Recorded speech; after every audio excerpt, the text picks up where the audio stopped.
Hello, my name is James Nagy. Thank you for watching my video series, The End of the End Times. This is part 4 of my presentation, which is a 10-part series based upon my book, also titled The End of the End Times. For this particular lesson, we're going to be talking about the Persian Empire and events that happened directly between Persia and Israel, but we're also going to be looking at a number of prophets who prophesied in context to the Persian Empire. That is, they could have been speaking about judgment, punishment of the nation, or simply the fact that the particular prophet prophesied during the Persian Empire, but not necessarily related to prophecies that talk about destruction or restoration of the nation.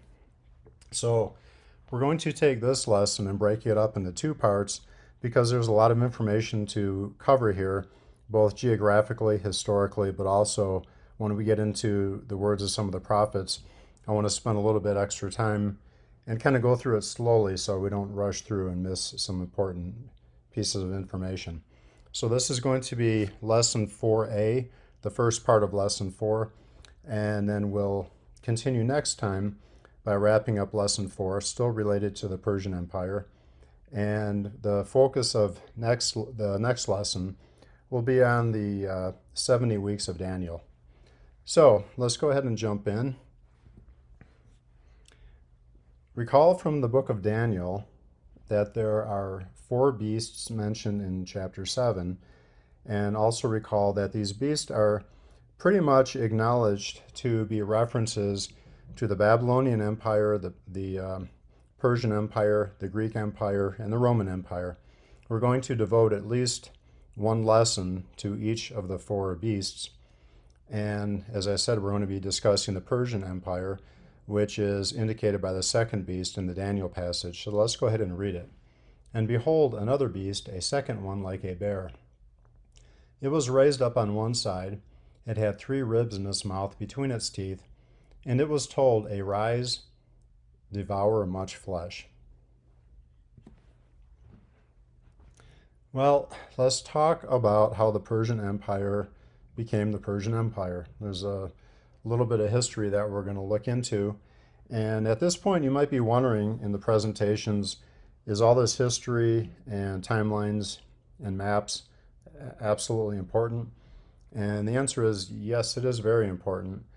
Because let's just take the book of Isaiah, for example. In the book of Isaiah, we have references to the judgment against Israel by Babylon, by Assyria. We have references to judgment against Edom, Moab, and other nations recorded in the book of Isaiah. Lots of information about the Assyrian Empire, Babylon, and others. And if we don't have at least somewhat of a firm understanding of the historical figures that are talked about in the prophetic and historical books of the Bible, then we're really just grasping at straws trying to make sense out of any of it. So let's go ahead and jump into our geography lesson here. Now, as we study the history of the Persian Empire, we're going to be focused on 2 nations primarily, and these are the nations of Media and Elam. And let's talk about who those were. So Media, we're going to discuss first, was an ancient kingdom whose geography occupies today what would be the northern region of modern Iran. Now during Assyrian control of Media, so this is when Assyria was still the prevailing empire of this entire region, the various tribes in Media began to unite, put aside their differences, and they started to form into a cohesive nation. The tribes were united during the reign of Cyrus. He reigned from 624 to 585 BC, and the people spoke a common Iranian language. Cyrus, if you recall from the previous lesson, united with the Babylonian king Nabopolassar and began an assault on Assyria. And within 3 years, the nations of Media, Babylon, and Scythia toppled the Assyrian Empire. By 610 BC, so this is still well before the Babylonian captivity, Media had swept westward and conquered a nation called Lydia. Today, Lydia would be considered in modern Turkey. So if you look at the map, you can see the region of Galatia. That would roughly correspond to the nation of Lydia that was conquered by Media. So Media is a pretty powerful nation at this time. Now to the south of Media, if you look at the map, you can see another nation called Elam, and this was the land of the Elamites, who were a Semitic people. By the way, you can see that for yourself in the book of Genesis. I believe it's in chapter 10 where it talks about the genealogies of the people. The Elamites were actually a Semitic people, and we're going to see that they go on to become Persia, which today would be modern Iran. So when we talk about Semitic people, most people today, when they hear the word Semitic, they often use the word or think of the word as, for example, anti-Semitic when referring to the modern Jewish people. But in fact, there were many, many Semitic nations, and the Elamites were simply one of those nations. So like Media to the north, the people of Elam were very tribal. Now, during the ongoing conflicts between Media and Assyria, so remember, Media is in conflict with Assyria. So during this time, Elam, because they're somewhat out of the picture, emerges as an independent nation, and its principal city was Anshan. Now, Anshan came to be known as Parsa, or Persia, the land of the Persians. The leading tribe of the Persians was the Pasargadae, and the leading family of the Pasargadae were the Achaemenids. This family was the genealogical origin of Cyrus the Great. And the kingdom would later become known as the Achaemenid Empire. So in this time, when historians are talking about this particular time, the Persia or the Medo-Persian Empire, Achaemenid Empire, they're kind of synonymous, as we'll see. In 550 BC, the Median king Astyages, remember Media is a powerful nation in its own right, so the Median king Astyages marches against Cyrus, but the army of Astyages mutinies and surrenders to Cyrus. And after this mutiny takes place, Cyrus then, with a combined army, heads north and conquers Media. So Media now is pretty much a conquered nation. So rather than Cyrus destroying Media, Cyrus decides to absorb Media into his empire, and now we have an empire that's made up of the combined nations of Media and Persia, and this nation goes on to become the Medo-Persian Empire. So let's look at some of these events, but rather than a map, let's look at it in a timeline. So we have a couple timelines here. In the north, we have Judah. Remember, by this time in Israel's nation, the northern 10 tribes, known as simply Israel, are no more. So we simply have the southern nation of Judah. And coexisting with this time, we have two timelines for Persia, because we have the Achaemenid kingdom of the Elamites, or the Persians, and then to the north, we have the Media kingdom. And as I said, in 550 BC, the two nations unite into one nation under Cyrus the Great, and that simply becomes the Persian Empire. So starting with 550 BC, we now have the emergence of the Persian Empire. Well, so this happens in 550. A couple years later, in 537 BC, Cyrus the Great issues his famous decree that all the Jews living in the Persian Empire are now free to return to Israel. So this would include the Israelites that had been taken into Assyrian captivity in 722 BC, and also the Israelites of Judah who were taken into Babylonian captivity in 586. So all these people now find themselves living under the Persian Empire. So Cyrus says, 537, all Israelites are free to return to Israel. And in a few years after that, a couple decades, about 2 decades later, the Jewish temple is rebuilt, and this is in 516 BC. Cyrus the Great. So who was he? Cyrus the Great became king of the Persian Empire in 559 BC, and in 538 BC, Persia defeated Babylon, replacing it as the regional kingdom. And the Jewish exiles now are living under Persian rule. Cyrus had a policy of religious tolerance, and when the Jews showed him the prophecy of Isaiah 44:28, he was moved, and this probably prompted him to issue his famous decree in 537 BC, which allowed the Jews to return to Israel. And just for historical context, so this happens in 537 BC. About a year later, in 536 BC, the prophet Daniel writes chapter 9 of his prophetic book. And we're going to see why the timing of the Cyrus decree and the authorship of chapter 9 of Daniel is important, the relationship there. Well, Cyrus was killed in battle in 529 BC. Just prior to that, he had trained up his two sons to eventually take over his office as king. Now, the first son, Cambyses, was trained for political affairs prior to his death. So it was clear that Cyrus wanted Cambyses ultimately to rule the kingdom upon the death of himself, Cyrus. And the other son, Bardiya, was made governor of Bactria. Bactria in ancient times is roughly what today would be modern Afghanistan. So Cambyses begins planning an invasion of Egypt, and the planning takes 4 years, and as we'll see in a minute, he would die while away from Persia, while down in Egypt. And as we will see, this leads to the rise of Darius, King Darius, who is going to become the king of the Persian Empire. So who was Darius? Well, Darius was Cambyses' lance bearer, so that would be a very trusted office for somebody like Cambyses. And he was particularly close to him.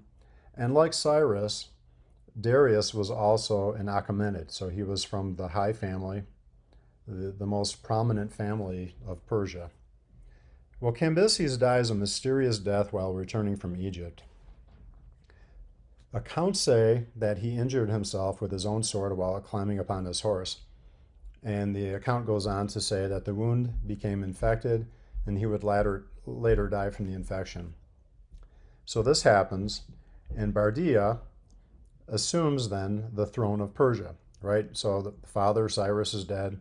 The brother, Cambyses, is dead. So Bardiya, the other brother, assumes the throne of Persia. Well, soon afterwards, an impostor posing as Bardiya murders the true king Bardiya and assumes the kingship. Now, while the impostor was en route to the capital city of Ecbatana in the north to escape the seasonal heat, Darius and a party of his followers lying in wait surprised the impostor pretending to be Bardiya and killed him, thereby saving the Persian Empire. Well, at least this is the account as recorded by Darius himself. So we will never know, unfortunately, what really happened. It seems likely by all accounts that Darius probably did kill Cambyses, or at least took advantage of the situation, and he most certainly killed Bardiya. But again, we'll never know. All we can say is that the two brothers, Cambyses and Bardiya, are dead, and Darius now proclaims himself to be king of the Persian Empire. Post-exilic Israel. Well, post-exilic Israel refers to a time in the history of the ancient nation of Israel, starting about 537 when the Israelites were free to return to Israel, and roughly concludes with the time of Christ. It's just simply a time when there's kind of a lot of turmoil in the nation, and the voices of the prophets has been silenced for a time, and we really don't have prophetic voices speaking to the people, especially after the time that the temple was completed, until we get to John the Baptist and then Jesus himself. So as I said, the Jewish temple was rebuilt in 516 BC, and this occurs in the 6th year of the reign of Darius, king of Persia. So this is a very important point. To ensure the spiritual well-being of the nation, God stirs up the hearts of Zerubbabel, governor of Judea, and descendant of King David, and Joshua the high priest. Under the leadership of Zerubbabel and Joshua the high priest, the altar was immediately built, and the burnt offerings then start to take place. In the 7th year of his reign, this is sometime later now, much after the reign of Darius, in the 7th year of the reign of King Artaxerxes, the Persian king Artaxerxes sends Ezra to Israel to instruct the people and ensure that they were following the decrees of the Lord. Artaxerxes provided for the Jewish nation with animals for their sacrifices, as well as silver and gold for the articles of the worship. Ezra was a leader who was both a priest and a scribe. Over time, what happened was the offices of priest and scribe merge into a single role of priest-scribe, and these men would become, over time, the religious elite who were exceedingly concerned about the minor nuances of the law, while all the time neglecting mercy and justice. And this continued, obviously, into the time of Jesus, because Jesus was always condemning the Pharisees and the Sadducees because they were exceedingly concerned about simple points of the law or specific points of the law, but they demonstrated no mercy or justice really toward the people. And also the religious leaders become an aristocracy until the kingship resumed during the Hasmonean dynasty. Now, we're going to talk about the Hasmonean dynasty, and this is one of the reasons that I'm splitting this lesson 4 up into 2 lessons, because the Hasmonean dynasty is going to figure prominently in some of the prophets of Daniel, but also when we talk about the Greek and the Roman empires, the Hasmonean dynasty is going to be very important. And we'll spend some time talking about them both in this lesson and in the next couple of lessons. So what's going on at this time is that the spiritual condition of Israel is in decline during the post-exilic period. And it's at this time that the Lord begins to send prophets to the people. So we have the prophets Haggai, who prophesied from 520 to 518 BC, Zechariah, who prophesied around the same time, 520 to 510 BC, and then later Malachi. We don't have an exact date for him, but he's roughly in that same time frame, about the time that the temple was rebuilt. Now let's take a look at some of the words of the prophets, just so we can kind of see the spiritual condition of the nation of Israel at this time. So first one, the Lord has withheld the harvest and brought a drought on the land because the Jews neglected the house of the Lord. This is from Haggai chapter 1, verses 6 and 11.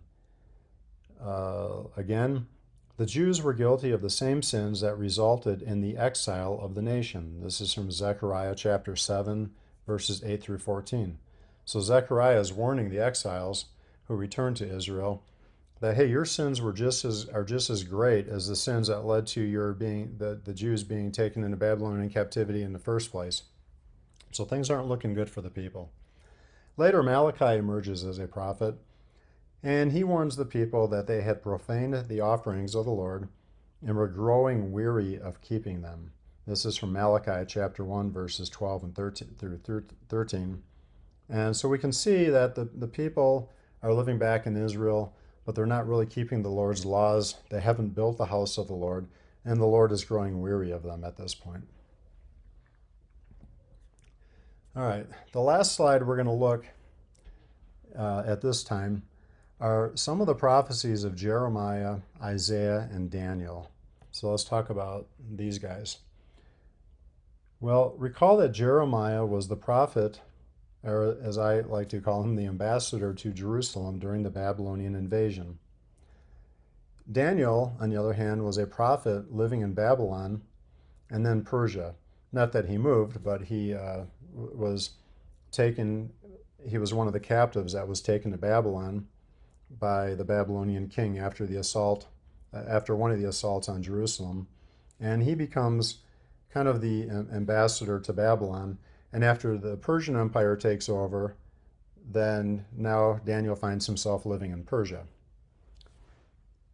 So a couple remarkable prophecies. Let's talk about these. Jeremiah foretold that Israel would serve Babylon for 70 years. This is from Jeremiah chapter 25, verse 11. Now, if you recall from the last lesson, Israel, the prophecy says that Israel is going to serve Babylon for 70 years. It doesn't talk anything about an exile specifically, being carried away. It makes no reference to the temple. The prophecy simply says that Israel is going to serve Babylon for 70 years.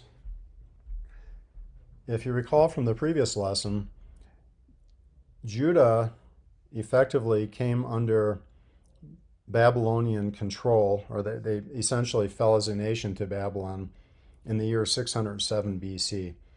Now, what happened prior to that was Judah, for all intents and purposes, was a vassal state to Egypt. But when Nebuchadnezzar did an assault against Egypt, Egypt fell in around 607 BC, or in 607 BC, thereby effectively bringing Judah under Babylonian rule. So for the purpose of this prophecy, the clock really starts ticking in 607 BC. And this was under the reign of King Jehoiakim. And if you recall, I think I talked about this last time, the prophet Jeremiah was trying to speak to the leaders in Jerusalem all this time while Babylon was assaulting Jerusalem. And the prophet Jeremiah was speaking to King Jehoiakim, and all of the words of the prophet were not only falling on deaf ears, but Jehoiakim actually became very angry with Jeremiah and probably wanted to kill him. And then in 537 BC, Cyrus issues his decree that allows the Jews to return to Israel. So thereby, with this action, this ends the 70 years of Babylonian captivity. 607 BC to 537 BC, a period of 70 years. A couple other remarkable prophecies. Isaiah foretold that Elam and Medea would defeat Babylon, and this is from Isaiah chapter 21 verse 2. And in fact, that's what ultimately happened. The combined kingdoms of Elam and Medea become the Persian Empire, and they ultimately defeat Babylon. And some more. Isaiah specifically calls out Cyrus as the Lord's instrument to rebuild Jerusalem and set the exiles free. This is a very remarkable prophecy because this prophecy was written roughly 150 years before the actual event. So Isaiah is calling out somebody named Cyrus who was not even born yet, and saying that this Cyrus is going to be the Lord's instrument to rebuild Jerusalem and set the captives free, set the exiles free. And that is exactly what happened. And then finally, Daniel foretold that Medea would destroy Babylon, and that's from Daniel chapter 5. So we have a whole bunch of prophecies, and these are really prophecies that are talking about the restoration of the nation. We're not even looking at the prophecies that talked about the destruction or the judgment against the nation. We talked about those in previous lessons, but there are many of them throughout the various prophets, Hosea, Amos, and in Isaiah. And we have kind of a big picture that the prophets are putting together. And why is this all important? Well, it's interesting to begin with. I think anybody who studies Bible prophecy would find all of this interesting. But later on in a subsequent lesson, we're going to compare these things. We're going to do kind of a comparison with the modern nation of Israel, and we're going to see if we have such prophetic events announcing judgment against the nation of Israel and restoration that would ultimately lead to the modern nation of Israel. So you just have to hold on to that one. That's going to be probably in the 10th lesson. So we're going to wrap this one up. Like I said, I'm going to break the Persian Empire lesson into 2 lessons because there's a lot of material to cover here. And I hope you join me next time for the second half of lesson 4. And we're going to be talking about the 70 weeks of Daniel. Thank you.